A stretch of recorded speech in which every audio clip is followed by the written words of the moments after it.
There's a stillness in this room, a familiar stillness, one that brings both solace and unease.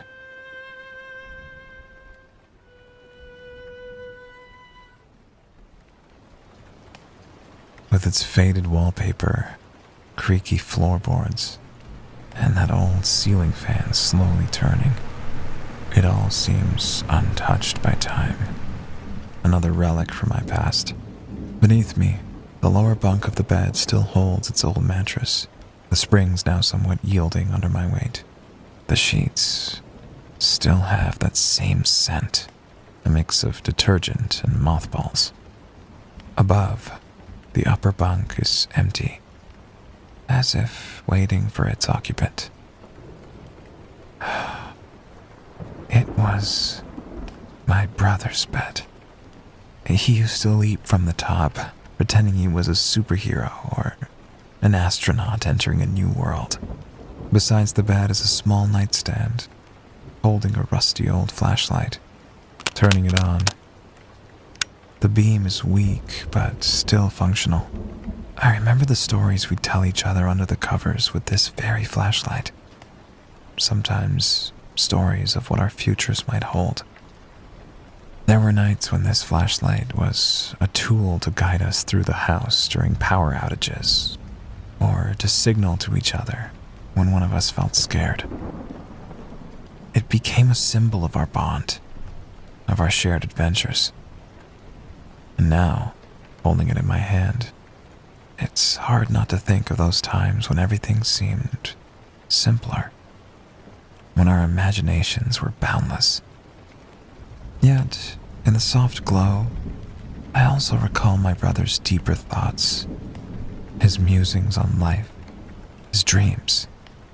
He'd speak about the torch each one of us carries, the light of hope, the desire to understand, to find purpose. We pass the torch on, he'd say, from one generation to another, from brother to brother.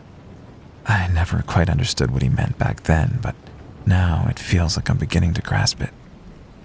As I lay on this bed, looking at the dim patterns the flashlight makes on the ceiling, I wonder about the torch I carry now, the responsibility, the legacy, the unanswered questions, the journey to find my memories, myself, and my family.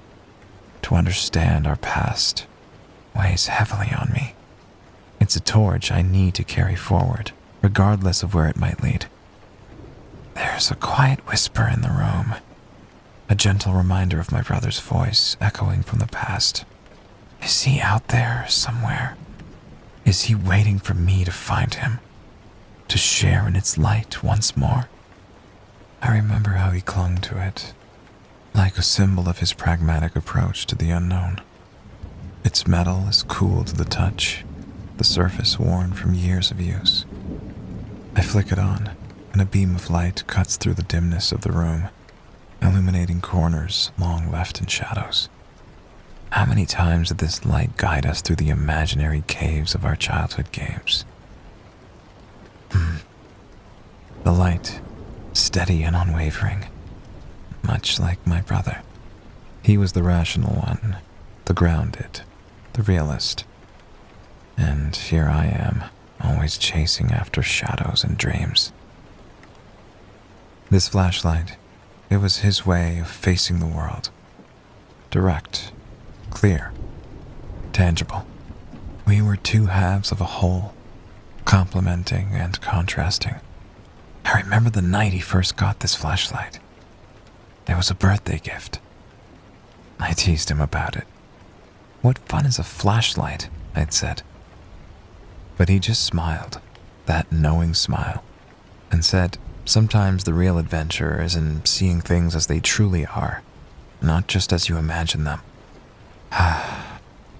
The light reveals fragments of those days.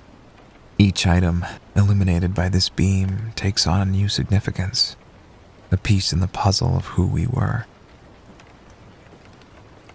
As I shine the light on an old photo, our faces smiling back, I realize this journey is more than uncovering hidden truths about the links.